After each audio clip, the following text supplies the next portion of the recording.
के प्रति सब ठीक है ना? इन सब के प्रति डॉक्टर अंबेडकर की भूमिका ऐसी है कि हम उसको भूल नहीं सकते।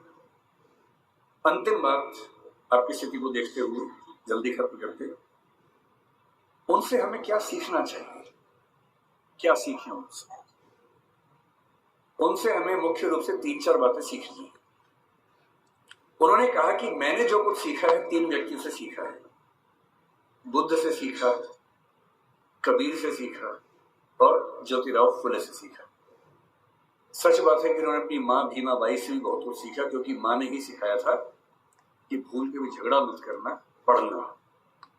और उनकी जिंदगी में एक टर्निंग पॉइंट ये भी था कि जब उनकी मां की मृत्यु हो रही थी तो कोई वैद्य उनके घर तक नहीं आए, क्योंकि वो अछूत महिला थी, तो वैद्य उनके घर में कैसे आ सकता था।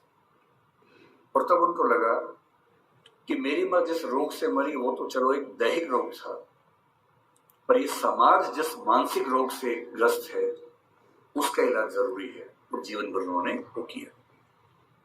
अंबेडकर जी से आपको और हमें क्या सीखना चाहिए? मैं तो अपने हिस्से का सीखता हूं, आपको भी क्या सीखना चाहिए?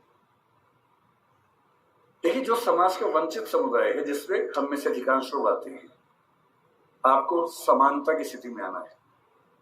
अंबेडकर जी एक बड़ा सुंदर संविधान देश का लिख के गए हैं। उस संविधान में एक हिस्सा मूल अधिकारों का है। बहुत इंटरेस्टिंग बात है कि हमारे संविधान के मूल अधिकारों में सबसे पहला अधिकार समानता का है, न कि स्वतंत्रता का है, क्योंकि समानता जरूरी है।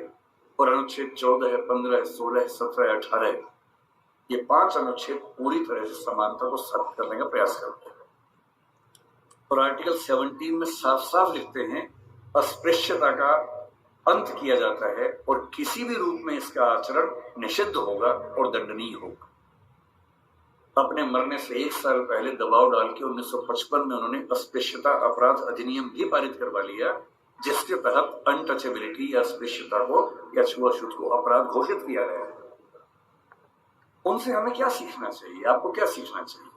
पहली बात, उन्होंने बड़ी गहरी बात कही थी कि शिक्षा शेरनी का दूध होता है और जो इसको जितना पीता है उतना ही दहाड़ता है। बिना शिक्षित हुए कुछ नहीं मिल सकता। और यहां तक कहा कि तुम्हारे पैर में जूते हो ना हो, हाथ में किताब होनी चाहिए।